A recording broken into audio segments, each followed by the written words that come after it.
종종 이런 생각이 드시나요? 수많은 사람 중에 왜 하필 이 사람과 평생을 살고 있을까? 어떤 분들은 웃으며 말씀하십니다.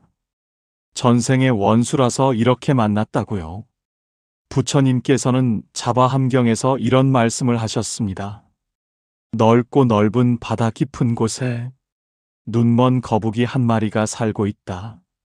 이 거북이는 100년에 단 한 번 바다 위로 머리를 내민다. 그런데 그 바다 위에는 구멍이 하나 뚫린 나무 판자 하나가 떠다니고 있다. 100년에 한 번 머리를 내미는 그 순간, 그 나무 판자의 구멍에 거북이의 목이 들어갈 확률. 부처님께서는 말씀하셨습니다. 지금 그대 곁에 있는 그 사람과의 인연이 바로 그러하다. 오늘 이 법문을 끝까지 들으시고 나면 평생 미웠던 그 사람이 달리 보이게 될 것입니다. 어느 날 한 노년의 여인이 부처님을 찾아왔습니다. 부처님, 저는 이제 혼자 살고 싶습니다.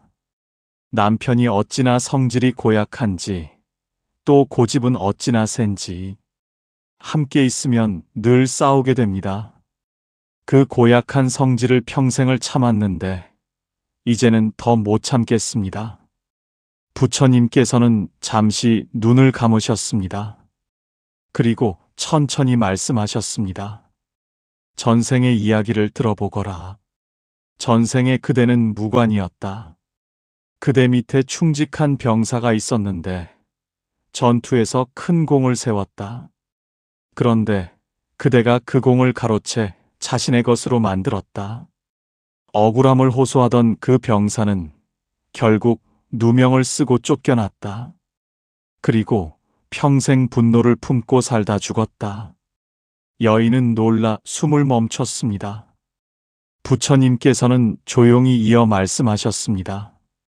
그 병사가 이번 생에 그대의 남편으로 왔다. 버럭한다고 했느냐? 고집스럽다고 했느냐?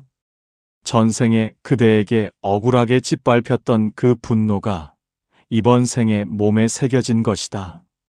그대가 혼자 살고 싶다는 마음 이해한다. 그러나 피하면 다음 생에 또 만나서 또 겪어야 한다. 여인이 물었습니다. 부처님, 그럼 저는 그저 참고 살라는 말씀입니까? 부처님께서 조용히 말씀하셨습니다. 아니다. 참는 것이 수행이 아니다. 억지로 견디는 것은 마음을 더 병들게 할 뿐이니라.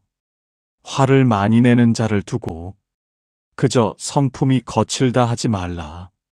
그 마음 깊은 곳에 오래 쌓인 감정이 풀리지 못한 채 남아있는 것이다. 그래서 작은 말에도 흔들리고 사소한 일에도 쉽게 무너지는 것이다. 먼저 그 마음을 한번 보아야 하느니라. 그가 고집을 부리거나 화를 낼 때 잠시 멈추어 이렇게 보아라. 아, 이 사람이 지금 마음이 아프구나. 그 사람은 그대로일지라도 그대를 괴롭히던 마음은 이미 힘을 잃기 시작한다. 마음이 바뀌면 보이는 것이 달라지기 시작하게 된다. 부처님께서 다시 말씀하셨습니다. 그대는 배우자를 볼 때 있는 그대로 보는 것이 아니라 그대가 원하는 모습으로 그 사람을 보고 있느니라. 기대와 다르면 실망하고 뜻대로 되지 않으면 화가 일어난다. 그것은 배우자를 보는 것이 아니라 그대 자신의 마음을 보고 있는 것이다. 눈이 있어도 보지 못하고 귀가 있어도 듣지 못하는 것은 어리석어서가 아니라 집착에 가려 있기 때문이다. 있는 그대로를 보는 것이 아니라 내가 만들어 놓은 모습으로 바라본다. 이렇게 해주어야 하고 이 정도는 알아주어야 한다는 그 기대의 틀이 그 사람을 가리는 것이다. 나를 중심으로 세상을 보고 내 기준으로 상대를 재단하는 마음이 고통을 일으킨다. 물은 그릇의 모양을 따르고 마음은 집착의 모양을 따른다. 네모난 그릇에 담으면 네모가 되고 둥근 그릇에 담으면 둥글게 되듯이 집착이 강한 마음은 상대를 있는 그대로 보지 못하고 집착의 모양대로 보게 되는 것이다. 지금 배우자와 원인도 모르게 자꾸 부딪힌다면 그것은 두 사람의 영혼이 전생에서 끝내지 못한 숙제를 이번 생에서 풀고 있는 것입니다. 부처님께서는 이것을 이렇게 말씀하셨습니다.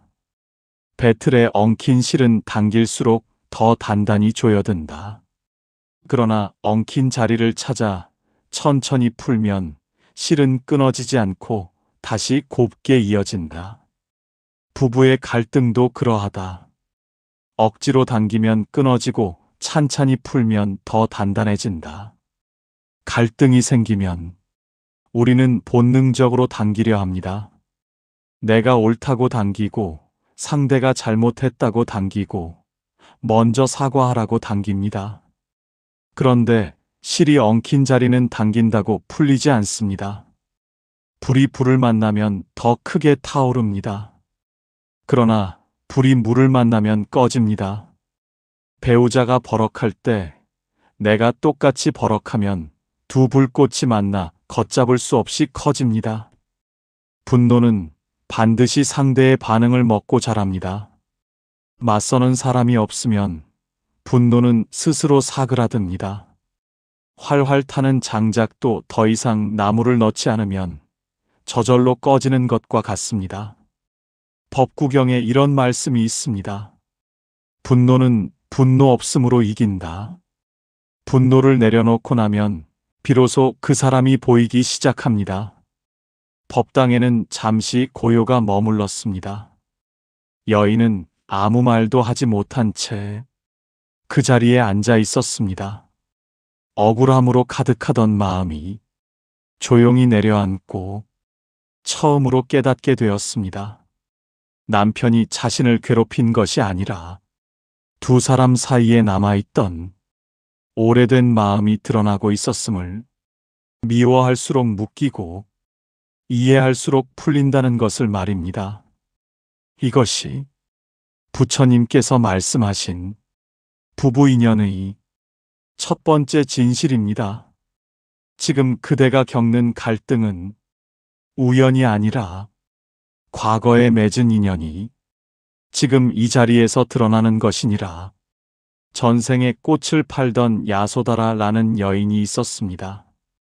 하루는 진리를 찾아 길을 떠나는 낯선 청년과 딱 한 번 눈이 마주쳤습니다. 여인은 가진 꽃을 모두 건네며 말했습니다. 당신이 가는 그 길의 끝에 무엇이 있는지 저도 보고 싶습니다. 그 인연 하나가 수백 생으로 이어졌고 마침내 한 생에서 부처님과 야소다라는 부부가 되었습니다. 야소다라는 남편이 출가한다고 했을 때 밤새 울었습니다. 그러나 새벽이 되자 조용히 말했습니다.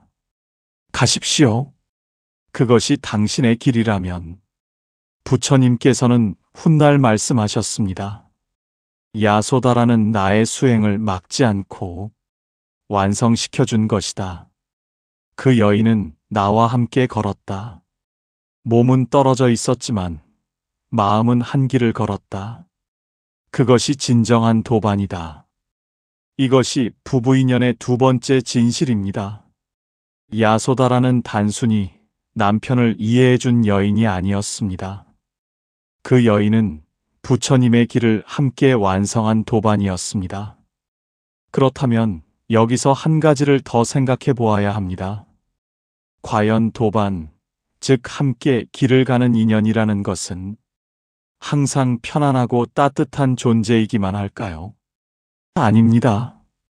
진정한 도반은 때로는 가장 아프게 만드는 존재이기도 합니다. 왜냐하면 나를 가장 깊이 흔들어야 나를 가장 깊이 깨닫게 할 수 있기 때문입니다. 배우자는 내가 이 생에서 완성해야 할 것을 곁에서 도와주는 존재입니다. 내가 화를 낼 때 그것을 알아채게 해주는 사람도 내가 욕심을 부릴 때 거울처럼 보여주는 사람도, 내가 포기하려 할 때 버텨주는 사람도 배우자입니다. 세상 어느 수행처에서도 배우지 못할 것을 가장 가까이에서 가르쳐주는 스승이 바로 배우자입니다. 생각해 보십시오. 대장장이가 쇠를 두드릴 때 쇠는 뜨겁고 아픕니다. 그러나 그 두드림이 없으면 쇠는 날카로운 칼이 되지 못합니다. 배우자가 나를 불편하게 만드는 것은 나를 망가뜨리는 것이 아닙니다. 나를 단단하게 만드는 것입니다. 그러니 지금 배우자가 너무 답답하게 느껴지신다면 이렇게 생각해 보십시오. 아, 이 사람이 지금 나를 두드리고 있구나. 이 두드림이 나를 더 단단하게 만들고 있구나. 그런데 왜 하필 가장 가까운 사람이 나를 가장 많이 불편하게 만드는 걸까요? 부처님께서는 이것을 이렇게 설명하셨습니다. 거울은 멀리 있으면 희미하게 보이고 가까이 있을수록 선명하게 보이는 법이니 배우자는 그대 인생에서 가장 가까이 있는 거울이니라. 그대의 욕심, 그대의 분노, 그대의 집착이 배우자를 통해 가장 선명하게 드러나는 것이다.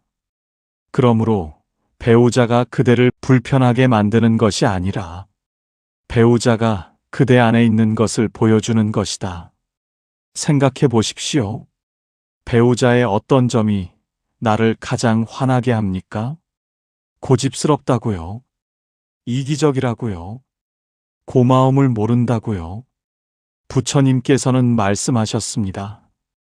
그대가 상대에게서 가장 싫어하는 것은 그대 안에도 있는 것이니라. 그래서 그 모습이 유독 더 거슬리고 더 크게 느껴지는 것이니라.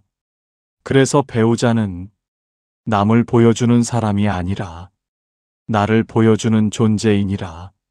수타니파타에 이런 말씀이 있습니다.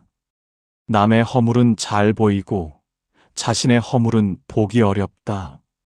남의 허물은 쭉정이처럼 날려버리면서 자신의 허물은 교묘히 숨긴다. 배우자를 통해 내 안의 것이 보일 때 그것은 부처님께서 나에게 직접 보내신 가르침입니다. 그 불편함이 클수록 내 공부가 그만큼 깊어지고 있다는 뜻입니다. 사위성에 사는 한 거사가 부처님을 찾아왔습니다. 부처님, 저는 20년을 죽어라 일했는데 아내는 늘 불만이고 부족하다는 말뿐이고 고맙다는 말이 한 번 없습니다. 억울합니다. 부처님께서는 잠시 눈을 감으셨다가 말씀하셨습니다. 전생에 그대는 이 지역 곡물 창고를 운영하는 업자였느니라. 흉년이 든 해에 한 가난한 여인이 찾아와 무릎을 꿇었다. 아이들이 사흘째 굶고 있습니다. 제발 곡식 한 가마만 외상으로 주십시오. 그런데 그대는 차갑게 돌려보냈다. 그 여인이 빈손으로 돌아서며 흘린 눈물이 업이 되었느니라. 그 여인이 지금 그대의 아내로 온 것이다. 전생에 가장 절박한 순간에 외면당한 그 감정이 이번 생에 아무리 받아도 채워지지 않는 서운함으로 남아있는 것이니라. 부처님께서는 이렇게 말씀하셨습니다. 애 원한은 원한으로 사라지지 않는다. 원한은 오직 원한을 거두는 것으로 사라지느니라. 그대가 20년 동안 아내에게 억울함을 느꼈다면 그 아내도 그대에게 20년 동안 억울함을 느꼈을 것이니라. 두 사람이 서로 억울함을 앞세우면 그 인연은 이번 생에도 다음 생에도 풀리지 않느니라. 한 사람이 먼저 내려놓아야 한다. 부처님, 내려놓는다는 것이 무엇입니까? 참는 것입니까? 부처님께서는 단호하게 말씀하셨습니다. 참는 것은 내려놓는 것이 아니다. 참는 것은 안으로 쌓는 것이고 내려놓는 것은 밖으로 비우는 것이다. 마음속에 쌓인 것은 반드시 밖으로 나오니 선업을 쌓으면 선한 열매가 나오고 악업을 쌓으면 악한 열매가 나온다. 그대가 참고 참다 터뜨리는 것은 쌓아둔 것이 나오는 것이니라. 그것은 내려놓음이 아니니라. 부처님께서는 이어서 말씀하셨습니다. 내려놓는 마음은 상대를 포기하는 것이 아니다. 내 마음을 내려놓는 것이다. 억울하다는 생각을 내려놓고, 옳고 그름을 따지려는 마음을 내려놓고, 상대의 기준을 나에게 맞추려는 마음을 내려놓는 것이다. 내려놓는다는 것은 참고 버티는 것이 아니라 이해하는 것이다. 이 사람이 왜 이렇게 되었는지 그 마음을 보는 것이다. 지금 이 사람이 나를 힘들게 하는 것이 아니라 자기 나름의 고통 속에서 살아가고 있다는 것을 아는 것이다. 그렇게 볼 수 있을 때 마음은 자연히 부드러워진다. 내려놓음은 한 번으로 끝나는 일이 아니다. 화가 올라올 때마다 다시 내려놓고, 섭섭함이 올라올 때마다 다시 내려놓고, 억울함이 올라올 때마다 다시 내려놓는 것이다. 그 반복이 마음을 바꾼다.